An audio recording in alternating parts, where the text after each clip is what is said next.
Sarasota White Sox. I think a lot of congratulations should also go off to the Clearwater Phillies and Tom Masching. There goes the runner, bounced up the middle. Kevin House will have a play at first, throws past the first baseman Luzik, and one run scores at 6-4. Here comes another run, 6-5. Angelo heads to third, and it's a 6-5 game with the tying run on third base. As Kevin House looked like he had a play at home, decided to go for the sure out, but threw a ball down low and really had a lot on that ball, and Luzak couldn't dig it out. I'm wondering if the first baseman saw Kevin indeed look to home. It looked like he was going to throw home, then all of a sudden he turns his body and throws the ball to first base, low but with a lot on it. That's a tough play for a first baseman. I really think he made the right play in going to first base. They had the 2-run lead at the time, and it's still early in the game. You want to get the outs, but boy, now all kind of things can happen. So Kevin House, the former wide receiver for the Buccaneers, drilling one towards first base, showing off a strong right arm, but a little bit too strong for Dave Luzak. And it's now a 6-5 game as John Angelo made it all the way around to third base.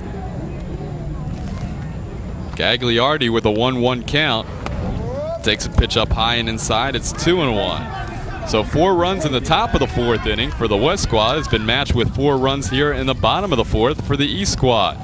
Gagliardi tries to change things as he drills one to right field, kind of up in the air, a bloop shot, drops in for a hit. Here comes the throw home. They're going to have Angelo out at home plate. The second out of the inning, and on the play moving to second is Gagliardi. But a great throw from right field by Dan Robinson, who caught the ball on one hop and drilled a strike to home plate to nail Angelo. Angelo getting a little hot with umpire Joe Greco Sr. there. But clearly we can see that the throw beats him in plenty of time to home plate. Good job by the catcher Clark there, blocking home plate and keeping Angelo from reaching. That was a delayed reaction there. He was a little mad at himself, and then all of a sudden he jumped up in the umpire's face. So I think there's a little bit of pride in who wins this game out there. Sure looks like it. I know in talking to John a little bit before the game, he says these players on both teams take it very seriously, and I think we're getting an indication of that here through 4 innings. Glenn Gagliardi, who hit .380 this season, or .330, check that. The runner on second base, a 3-1 count to Woody Parchuk, who drilled a ball to center field his first time up. He's not going to do the same with that swing, and it's 3-2.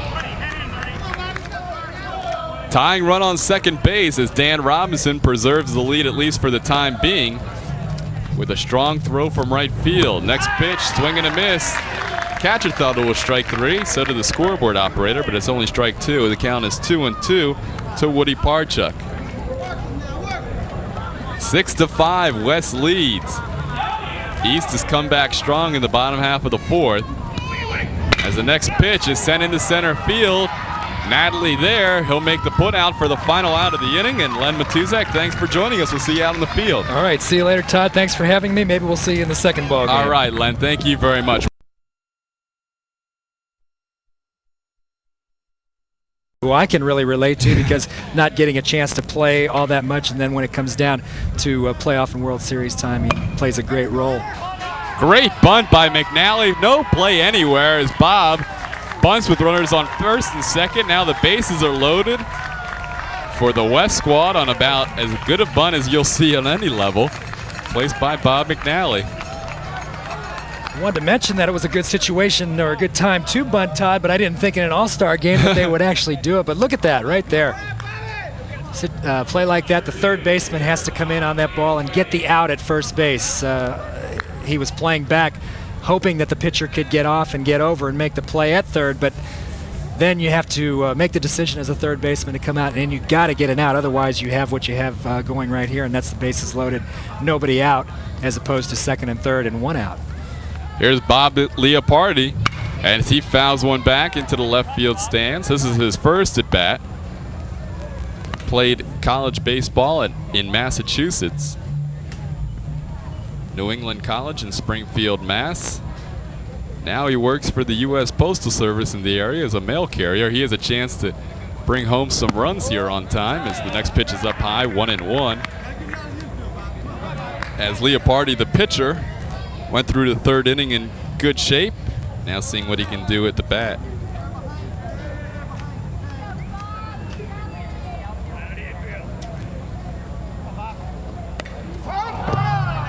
Punched at a ball outside on the left-handed curveball, and it's 1-2 to Leopardi.